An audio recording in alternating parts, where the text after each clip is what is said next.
Vecie šie spēlētāji visi, kas tas ir? Viņi nespēja aiziet, viņi vēl grib kaut kādu naudu pēdējos nopelnīt un savākt, vai kas tas ir? Nu, tad, teiksim, nezinu, 43 gadi, tu tur jūtas ārā, bet tu joprojām kaut kur mokies, meklē kaut kādu līgumu, tur kaut ko dari. Nu, tas stāsts viss. Kas tas ir tāds? Es domāju, kādam ir finanses un kādam ir tas pieredze pie kaut kādas, varbūt, slavas. Un, tu nezini, ko darīt tālāk? Rītma, dienas rītma. Jā, man nāk prātā tie pāris cilvēki, nu, tur Lavrinoviči, pieņemsim, viņi it kā diezgan daudz nopelnījuši, un cik es ar viņiem runāju, viņiem it kā finansiāli, es teiktu, ka viss ir ok, tad viņiem vienkārši patīk tā atpazīstamība, viņi tur kaut kādas šovos, tur, šur, kad kaut kāds tur slavenību mačs, tad tas, šis, un viņi tur labprāt iet ar bērniem, tur, nu, viņi tā kā, viņiem tas ir dzīves stils, no viņi tā kā negrib, varbūt arī salīdzinoši viņus tā publika nelaiž, jo zina, nu, viņi visur iet, tad mēs arī viņus vēl joprojām sauksim, un tad, ja viņus sauc, tad viņi turpina uzturēt formā, un tad es tur redzu reiz mēnesī, viņi kaut ko spēlē vēl joprojām, un tā, kaut arī es viņiem spēlēju pirms 7 gadiem, un man jau likās, ak, Dievs, kurš dara tas organismu, tas nav veselīgi, nu, jums tas kājas ir koka kājas jau tad, un viņi spēlē vēl joprojām kaut ko skrien, tiešām, nu, tur klibodami, bet skrien, un varbūt tas nav slikti, ka tu sevi ilgāk tur noturi tādā formā, bet tas nav slikti, tas vienkārši... Ir arī, nu, ja tur, es nezinu, nu, piemēram, tāds prātā nāk Blums, viņam patīk arī, piemēram, viņam patīk tas sportista kaut kāds tur rutīna. Viņš joprojām, man liekas, profesionāli trenē. Jā, viņš labprāt grib kaut kur aiziet, tur uzspēlēt, viņam patika, man liekas, tā skatuve un kaut kāda varbūt noteikti. Bet ir arī džeki, kur es zinu, spēlēja, nu, tur jau 3-7, un viņš jau tas cēlis sāp, viņš mokās, bet viņš tāds, nu, man vēl vajag to naudu vēl pēdējo savākt, cik man te maksā. Nu, kad nemaksās, tad es arī eju prom, bet, nu, viņš tā kā jau varēja just, ka viņš pēc katra trēņa, ka viņam tas ir tīri darbs un naudas jautājums. Tā kā ir arī tādi bijuši lošana, es nezinu, kādi jums tur tie piemēri ir. Jā, es tā domāju, tad droši vien līdzīgi. Līdzīgi ļoti, jā, manā uztverē viss līdzīgi. Kādam vienkārši patīk tas, bet, nu, tad tā kā velc to savu visu laiku turi to latiņu, lai kaut ko uzspēlēt, kaut kur vēl uzspēlēt, nu, teiksim. Tur viss ir nolikts priekšā savā ziņā, tur 2 medaļu puses, jā, no vienas puses tā sportists dzīve ir 1-0, nu tā, un tajā pašā laikā ir wow, tur, ja tu tiec skrutās līgās, skatītāji, medaļas, uzvaras, zaudējumi, tas ir...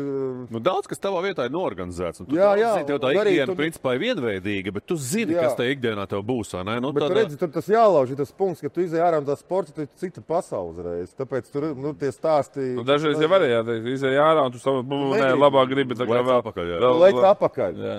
Un tad, ja tu labi vari ielikt visu kārtībā, ja tu neieliec, tad, nu, visādi stāsti, protams. Jā, Pilnīgi divi, tad tev uz paplāts, principā, viss noliks, un tagad tev jākārto paplāti. Un viss, un tad, dažādi. Un ļoti daudz arī paliek tādi, kuriem nav jāpaliek. Jā, es tāpēc arī viņiem prasu, ka viņš jau jūk ārā, bet viņiem tur velc, gribās to pēdējo 4 no tās komforta zonas izlīst, un tad tās traumas. Tā, ka tu beidz, ka tev vēl tagad kāds kaut ko piedāvāja, vai tu jau jūti, ka nu viss šeit ir jau pietiek? Man bija tā, jo es biju to līmeni augšu, katram stāsts savādāks, es biju to augšu noķēris. Man arī tur ar visiem tiem maniem stāstiem, backgroundiem un visiem tiem aģentiem un tam līdzīgi es jau tur sapratu. Es redzēju, kā šakā kaut kāds 10 gājienus un 5 uz priekšu dzīvē. Ja es vēl labi milkšu par to summiņu, kas jau tur kritās un vēl visa aizmugurējā tā informācija, nu, principā es jau zināju. Jā, ka tev viss, šitas mans pēdējais. Tev bija kaut kāds tāda minimālā summa, par ko tu esi gatavs spēlēt? Es vienkārši nogāju līdz viņai. Jā, un tad tu nogāji līdz viņai, tu saprati, cik tā bija pēdējais, cik tā? Kaut kāda virs 1000 kaut kas tam līdzīgs. Tas jau Latvijā bija.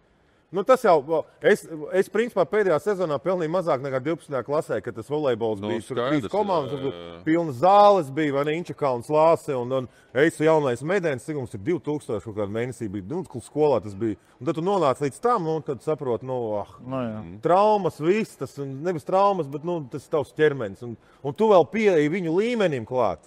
Un es tur psihot sāku lamāties, un visu čau, tur seriālu varēja taisīt veselu, kā es aizgāju. Tev bija tāda kāda summa, zem kuras es esmu dzirdējis, ka tur basketbols kaut kāda ilgi, es tur zem 5 Kurbadā pabeidz, jā? Jā, Kurbadā, var teikt, tā realistiski. Kurbadā cik tu kādu 2 pusdušiem pelnīji? Jā, tas bija tā kaut kur. Tas tev arī tāds bija, viss zemākais jau neiešu. Jā, nu tad vairāk. Tev? Nē, man tāds nebija, es vienkārši atceros, ka man tur izlašnieki kaut kādu tur, es tur zem 5 vairs nespēlētu profesionāli, tādas summas kaut kur figurēja, man tādas summas nebija.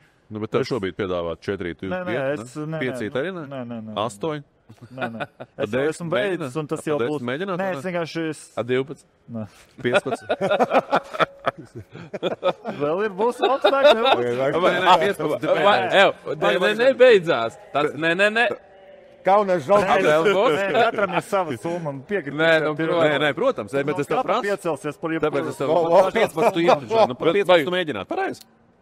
Es piezvanīju, pateicu, ka es briesmīgs esmu, jūs man es tā naudu neesat vispār pelnījis. Maksājiet 10. Un ja viņš teiks, vēl mēs gribam tur un tur, varbūt tur jaunos, tur kaut kā tur treneris būs vēl. Jā, nu kaut ko, ja sāktu šitādu man stāstīt. Analītiķis pēc tam. Jā, ja jums vajag kaut ko no manis, tur es vienkārši pateiktu, ka no objektīvi es esmu droši vien 2,5 spēlētājs. Nu, ja jūs man gribat vairāk tik daudz par daudz, un jums kaut ko vēl no manis citu vajag, un ja es to varu izpildīt, ok, bet es uzreiz pateiktu, kā basketbolists, es neesmu tās naudas summas vērts, kādu es gribētu saņemt, lai es atgrieztos. Tā kā, nu, tas ir objektīvi pārāk tālu. Tu būtu godīgs pret viņiem īsāk sakot. Nu, man tā bija, kad es, jau pabeidzu, tā kā it kā beidz spēlēt, mēģinu tur to celi sadaktarēt, un man piezvanīja un piedāvāja Bamberga, laikam, 10,000 bija piedāvājums. Un es likās, īstenībā tā ir tāda nauda, pa kuru es brauktu. Tas tā kā pirms sezonas, vai sezonas vidū? Tas bija sezonas decembris. Tā kā 3 mēneši. Bet es tam trenerim godīgi saku.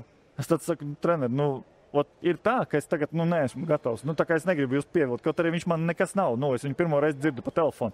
Bet es vienkārši zināju, ka es negribu nonākt tajā situācijā, ka es pa pusē klips, un viņi pēc 2 mēnešiem mēģinās mani tur nosacīt, atlaist, neatlaist. Es tagad negribēju tajā situācijā nonākt. Tā kā, principā, es pabeidzu savu karjeru ar visaugstāko algu.